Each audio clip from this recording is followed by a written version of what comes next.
If you've been looking to improve your rowing technique, you might have heard that the rowing stroke is 60% legs. But you know what? If you're focusing too much on the legs in the rowing stroke, it can actually be holding you back. And I'm gonna tell you why.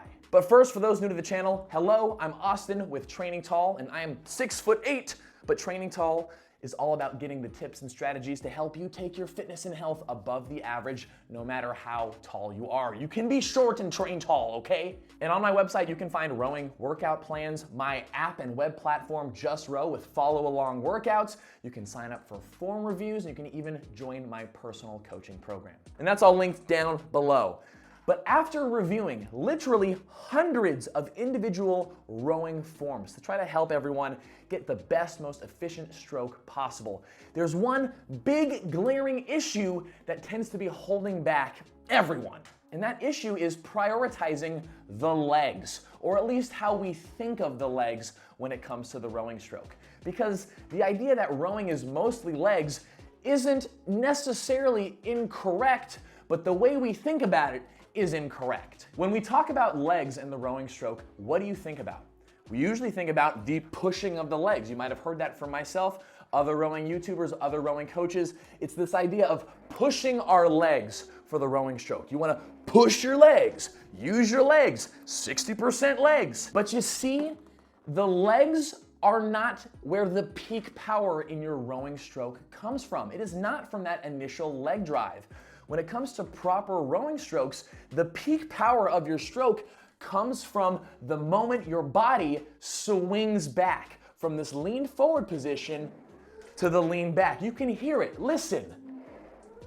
You can hear that acceleration after the legs with the body as it swings back. And that is the top priority when it comes to maximizing your rowing. And if we want to be the best rowing people we can be, whether you're trying to lose weight or just use rowing for general fitness or be competitive, we want to make sure that our body lean and swing is always optimized. Now, what does that mean? That means at the back end of the rowing stroke, we want to be in a layback position that's about 11 or 1 o'clock, depending on whatever way you're facing. And holding this position is generally doable for most individuals. It's the front end position where we want to complement that back end. If it was at 11, we're forward here at 1, and vice versa. This is where the issue comes into play. Because if you have a larger midsection or you lack flexibility in your hamstrings and you're focused too much on compressing your legs for a strong leg drive, that can make it so that you come to the front end and you end up in a much more vertical position, shoulders stacked with hips, or only slightly leaned forward position. This is not ideal, no matter how compressed your legs are, no matter how hard you push your legs. If we're not getting that proper lean forward at the front end in a position to drive and swing through to generate that max power, we're cutting ourselves short. We're selling ourselves short. But here's the thing, the hip swing, the body swing, that's still technically the legs. And that's primarily the hamstrings and the butt that are hinging your body into that layback. So it's technically legs still, but generally we just think of legs as that initial push. And so the main idea that I'm trying to get at here is that when it comes to the priorities in our rowing stroke, priority number 1 for an efficient stroke is making sure you can achieve that front end 11 or 1 o'clock position and that back end 11 or 1 o'clock position. That's number 1 priority, not compressing your legs. Which means that if you are inflexible or you have a larger midsection, instead of trying to aim for this ideal that you might have heard me or others talk about where we try to get knees over ankles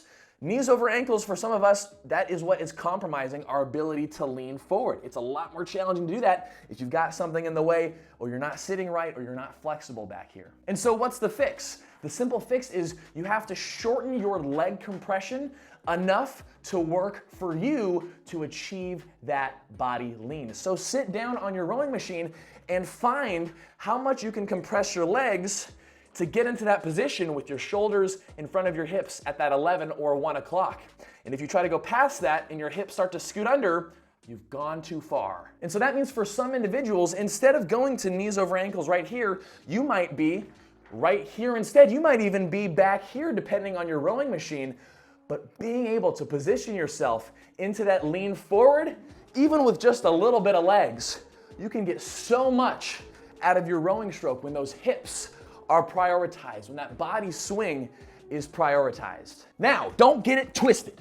The leg drive is extremely important, but when we think about the rowing stroke, we need to think about it as an acceleration into the back end. And so it's important to drive hard with the legs, but we don't want to compromise that body lean. If you're somebody that struggles to get into that body lean, or if you want to be able to bend your legs more and still achieve that body lean, here are a couple things that you can do. You can loosen up your foot plates a little bit, turn your toes out and let your knees go out more to the sides rather than having your legs stacked straight, and that's going to allow you a little bit more room in the midsection area to get a good lean forward. Another thing that will help you out a ton with getting a comfortable and proper lean forward is working on your flexibility in your hamstrings, working through some dynamic hamstring exercises before your rowing workouts, and working on some static hamstring stretches after your workouts to help you improve your flexibility, improve your comfort and ability to sit forward on your sit bones with a nice flat low back and get into this lean forward position. And the simplest change you can make right now, if you haven't made that change already, is lower your foot plates down, because the higher your foot plates are set up, or the lower the strap is on your shoe, the more raised up your legs are and the more uncomfortable it is to get into that lean forward position. So take your foot plates and drop them as low as comfortably possible. For most people, that's gonna be with the strap across the ball of your foot.